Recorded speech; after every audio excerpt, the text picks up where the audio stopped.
Reverend Ron. I am Reverend Ron. Welcome to my ministries.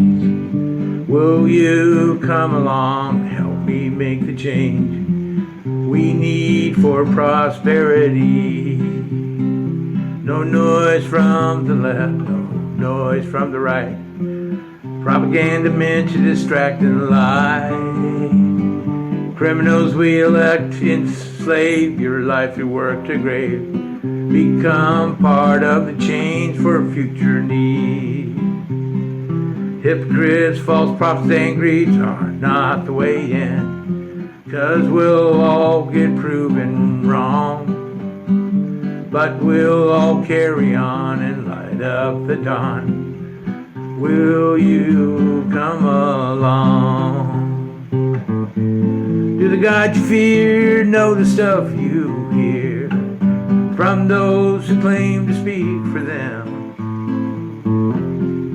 You know it's not true, so what do you do? Hello, everyone. My name is Reverend Ron from the Reverend Ron Ministries podcast. Welcome aboard on this episode. I'm so excited. We'll be introducing a young lady, Iva Walker. She is retired from the VA, and she's going to be talking about her experiences, direct experiences, not through a third party or talking heads, but her own testimony.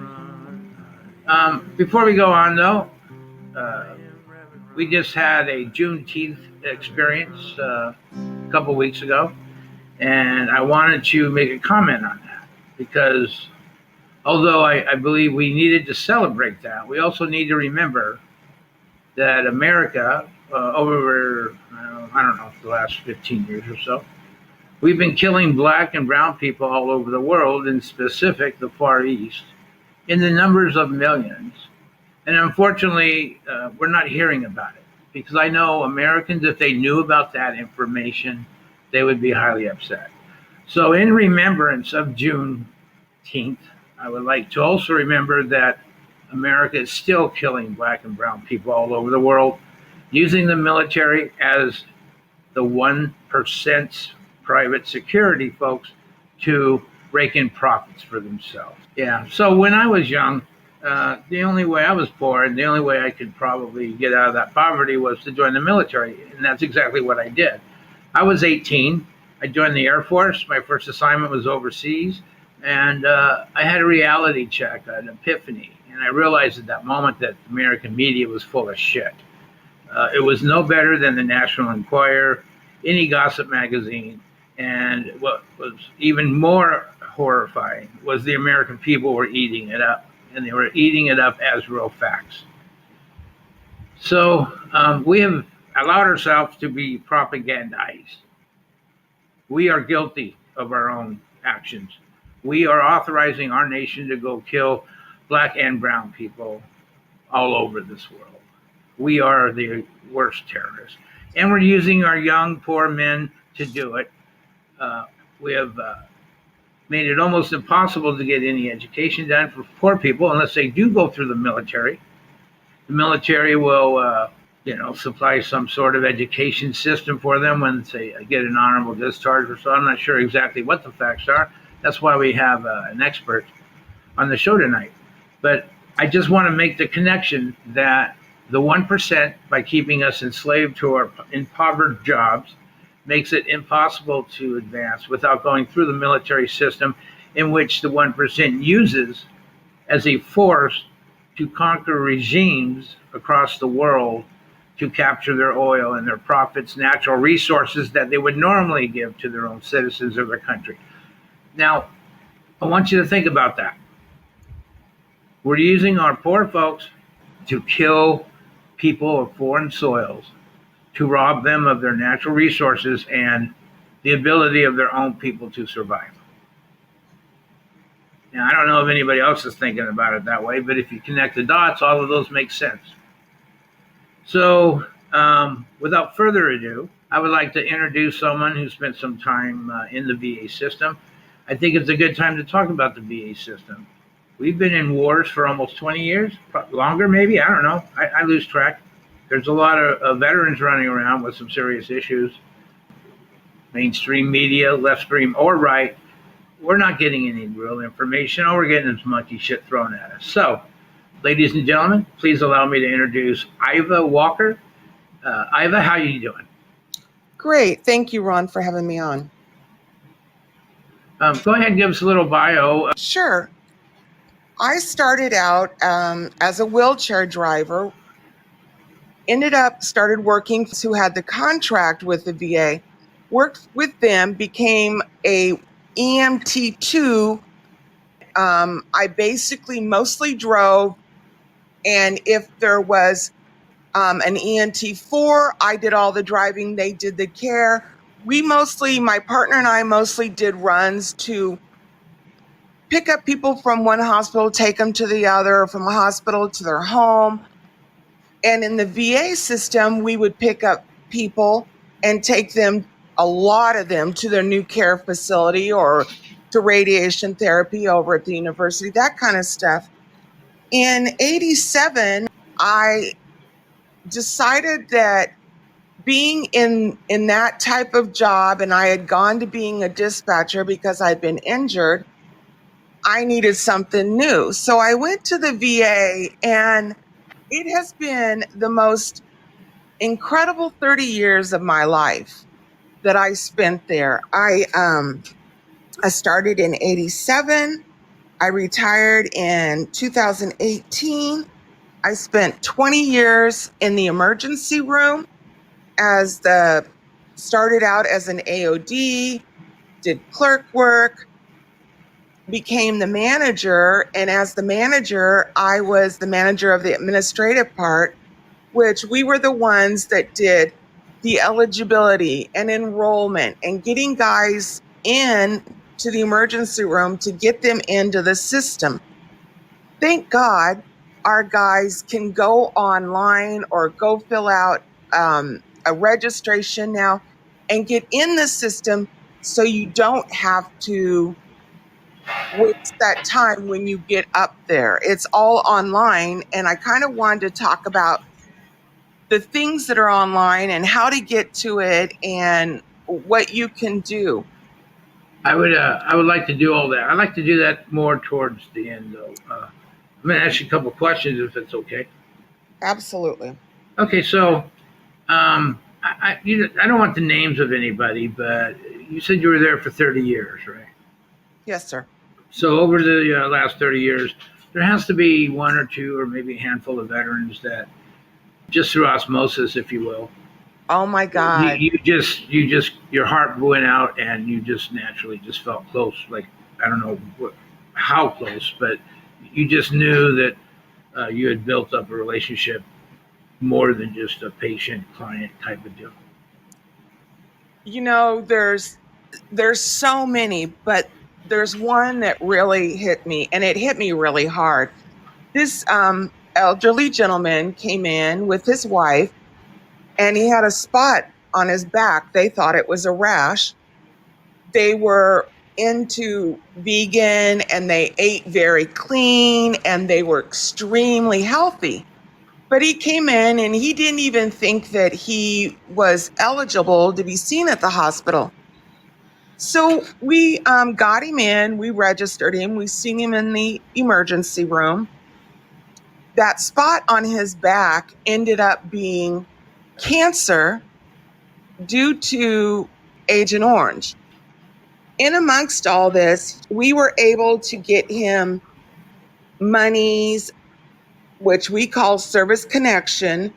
Service connection are people that have been injured or sick in the military, and it's documented, and they get compensated on how bad it has become. So may I just interrupt something real quick? Uh-huh. So I want to really iterate this point for anybody who's listening. Okay, so this goes for even if you're not in the military, anything that happens at work or in the military, always make sure you document it in your personal file that you tripped and you hit your knee or whatever, because you never know what's going to happen in the future. So if you have it documented, you have a place to go back into time make a request for that documentation. And I mean, at the worst, they can say no, right? But at least you have a fighting chance. And I didn't mean to interrupt there, but so many people just let this part of the thing slide, and they don't document it, and then 20 years down the road, they're just hung out to dry. Go ahead, I appreciate you pausing for me. That's a very good point, because all the military records, I can't quote what year, but it was some time ago, the whole thing burned up, and a lot of veterans can't even get their military records because they're gone. And so that is so important to keep that information and put it in a very safe place.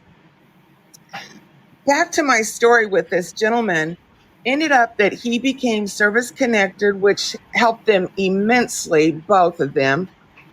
And we just became very close. They would bring me jellies that they had made from their garden and stuff. And every time they came in, they'd always come to the emergency room to say hi to me. And, it became a real friendship. Not that we, did things outside, but as a veteran and as somebody that helped him, it was a very close relationship. And I've got so many of those stories. Our veterans are the most patient men I've ever seen in my life. It takes so much to get through the VA system. Sometimes you just want to bang your head against the wall. But, you have to keep pushing, because sooner or later, it's going to pay off for you. So we talked about one of the closest, I would say, relationships you developed. What was one of the worst? I don't know that I really had a worst. We, in the emergency room, had several incidents. I have had, a guy come in very angry and pull a gun. I have had, as the manager, to shut down the whole front of the ER, which is where all of my administrative folks was, because we were like in a fishbowl. It was all glass, because we had been threatened. My thought with stuff like that was, these men are hurting and they don't know where to go to get help. And so I can't say that, I had the worst. Right. You're empathetic to their needs. Absolutely. Right. I would like to invite you back on several types interviews later on. This will be an ongoing interview. We have lots of vets now, more than probably we have ever had in our time, just due to the long wars. We're in 7 conflicts right now. I don't know if we call them wars or conflicts or whatever, but just to remind the American people, we have bombed the crap out of Libya. Now we're in Syria, killing a lot of black and brown folks. I think we're approaching millions, Iraqis and Afghanistans. These are civilian folks. These aren't military people trying to kill us or terrorists. These are just civilians. We're killing a lot of people in the name of, I don't know, ask yourself that. In the name of what? Fighting terrorists? I don't know if there are a million terrorists out there. I know we're making terrorists. Please explain about how to get a hold. Well, first of all, I would like you to share with us what services the VA offers.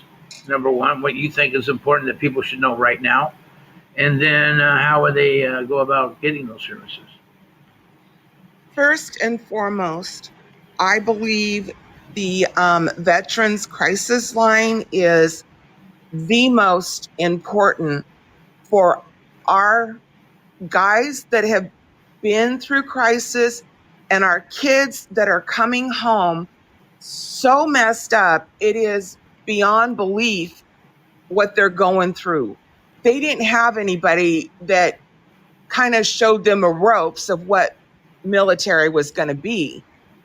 You got to remember that before all these campaigns started, it was Vietnam War. And our kids go out thinking, oh, this is going to be a piece of cake. And then they come back so messed up. So my first and foremost is the Veterans Crisis Line. I'd like to give the phone number. It is Let one. me let me interrupt real quick. I want everyone to know that all of this information on how to contact the links and the phone numbers will be included in the description below. And if you miss something that I have just is going to say in here in a second, just scroll down wherever you're at, and you'll see the links and the numbers in the description. So please, I have a continue. Perfect. Thank you, Ron. So the Veterans Crisis Line, 1-800-273-8255. If you have a cell phone, you can text 838-255. These are all very confidential. What you say there is between you and the counselor, and every one of these counselors are veterans. They know where you're coming from. They know what you've been through. So that's a huge one for me because I worry about our kids coming home. I've seen some really messed up kids. Second is there's so many things. And Ron, thank you for inviting me back. I think we're going to have to take kind of things one at a time. So let's talk a little bit first about benefits and how to get registered in. Please, it's all yours. So you can go online and register. You can go up to the VA and go to the eligibility office and get the registration form and take it back. You can go to the emergency room and ask for a registration form. The emergency room is open 24/7. All you have to do is ask for a registration form. If you don't need help at that time, if you do, make sure to tell them that what's going on with you and you need to be seen. In the registration form, it asks certain things. It asks, all your legal name, your legal birth date, and then it goes to your social security number. They really need your DD 214, but there is ways around that. Your best bet is to get it and send it in. You can get your DD 214 from the regional office in Portland, downtown Portland. So anyways, make sure to go on and get that done. Get that at least started. And then you can start finding out what you're entitled to. All veterans, whether they're service connected, meaning they were sick or hurt and get compensated for that, or veterans that are called NSC, there's two types of NSC. Non-service connection is what that stands for. There is the ones that are below poverty. They get their care for free. They do have to pay for prescriptions. And then there's the ones that make money and they have co-payments, and they're not real bad. But that's kind of the 3 steps that you can get into. So no matter where you're at in life or what your status is as far as work or money, you can use the VA system. And for me, I love the VA system. I believe that Portland, I can't talk for anybody else. And I even really can't talk for today's Portland VA.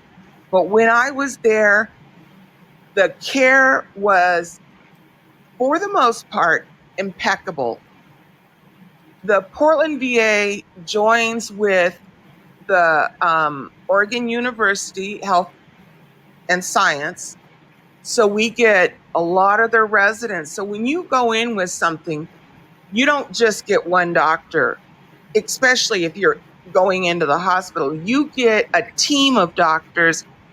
And to me, that is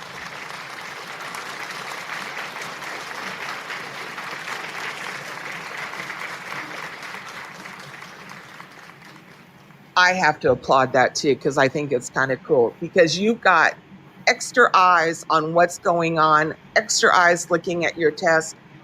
And you always, in each team, there is a certified in that field doctor, a true surgeon, a medical doctor, a psychiatric doctor, whatever it is, there is always the head of that team.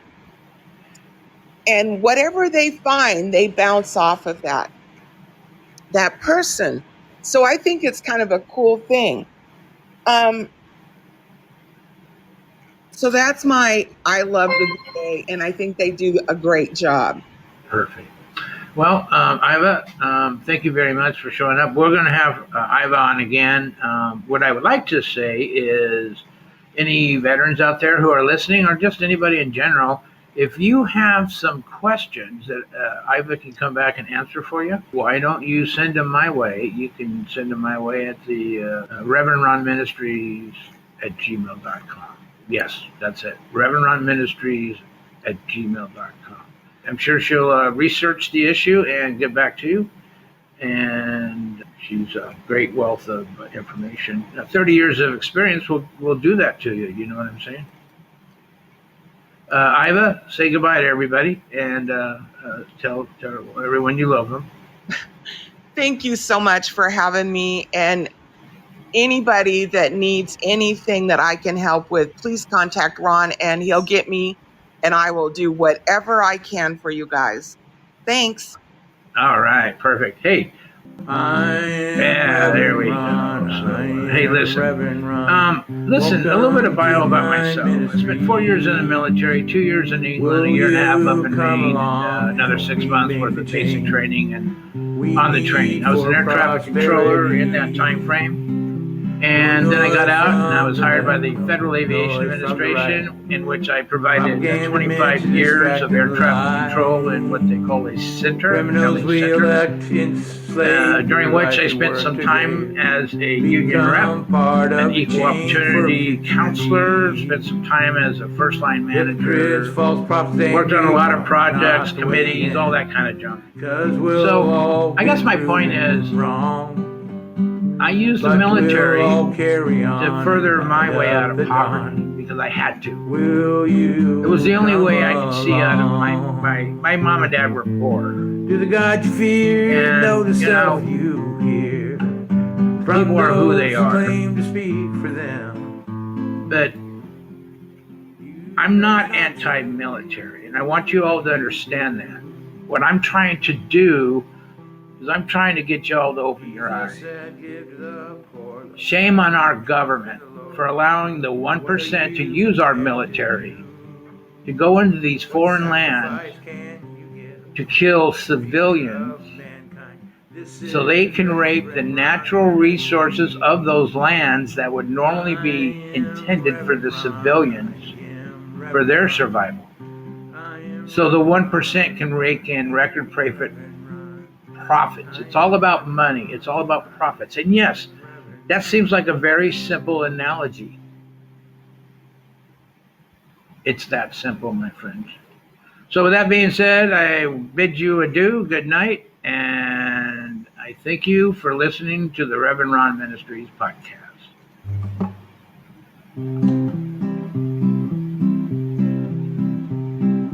I am Reverend Ron, I am Reverend Ron. Welcome to my ministries. Will you come along, help me make the change we need for prosperity? No noise from the left, no noise from the right.